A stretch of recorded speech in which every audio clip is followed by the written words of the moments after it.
Okay, so yeah, Power you're button. gonna, Oh, you're yes. just gonna go drive. I'm Grant Achatz, the chef owner of Whitney restaurant in Chicago.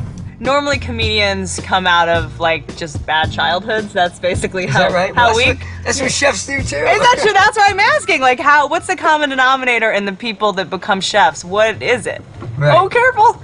Sorry. Wow, that was hardcore. Chicago is such a great restaurant city. Do you agree with that? I agree. Chicago has become the epicenter for creative gastronomy in the country. New York, everybody claims that they're too busy, they don't want to sit down for a long meal. Yeah. And then in LA, it's about Not having calories in it. That is kind of limiting. And people say, and I know that you don't like this term, a molecular gastronomist.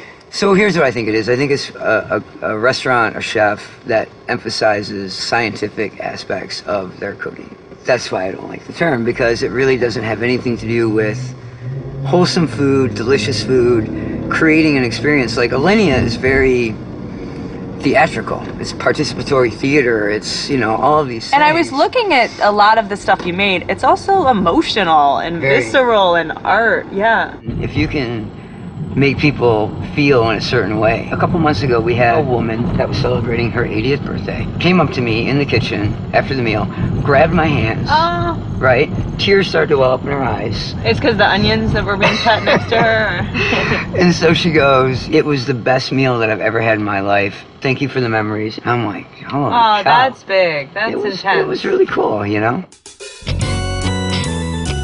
Are you sweating from the heated seats yet? I'm just curious. It's warm. Because I'm just a swampy mess over here.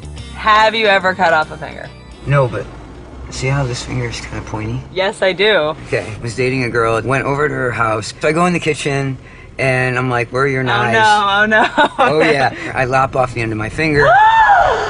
Where did the finger go? I had to throw it away. So tell me where we are. We're in the meatpacking district? Okay, so here actually is our new projects. Oh wow! Yeah. That's next? That aviary? that is aviary. Oh, cool. And then right next door is next. And why did you choose the meatpacking district? Because rent was really cheap. You were just saying that your experience changed over the past year because you went through sort of a traumatic series of events. Don't make me say it. I'm not saying it. In July 2007, I got diagnosed with stage 4B cancer. So the most, and I don't want to use the word ironic, but the most tragic and ironic, because I don't think I've ever really heard about tongue cancer, even. So for a chef, you're the most important organ. Right. They tell me that I have two options. I can either die, never a good option, right? Or get basically 3/4 of my tongue removed. I think most people just kind of roll over and go, okay, this is what they're telling me I have to do. And I was like, wait a minute. I need to find a medical team that approaches cancer treatment The way that you approach food. exactly. Forward-thinking, progressive, new, exciting, creative. And that's what we ended up finding with University of Chicago. And 3 years later, I'm completely cancer-free, and I have all the function that I always had. Can we celebrate your anniversary of having cancer? Celebrate. Go get some shots Yeah. or what? Let's celebrate. Is this it? Is it right here? Oh, wow.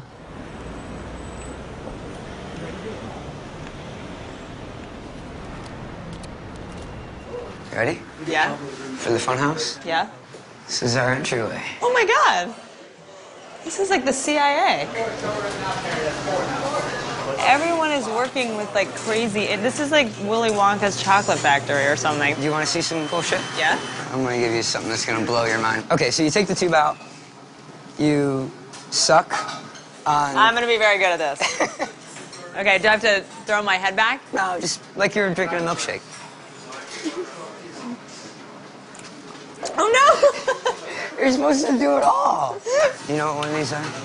Looks like something that might make your boobs bigger if you... No. It would, probably. So it's a vaporizer. So what we've done is, in this chamber, we put Earl Grey tea, and then it goes on here. He turns on the pump, and it's shooting hot air through that chamber, scenting the air with Earl Grey. Once it's filled up, he's going to seal it with this bag sealer. He puts 8 holes in it with a syringe, and then he puts it in this linen pillowcase. It goes out to the table, and we put a plate on it. And the weight of the plate forces out the Earl Grey scented tea around Oh my gosh. And they smell Earl Grey while they're eating dessert. It's cool, right? That is so cool. Thank you so much. Right. Take care. This is awesome. Thank you. Can I still eat that?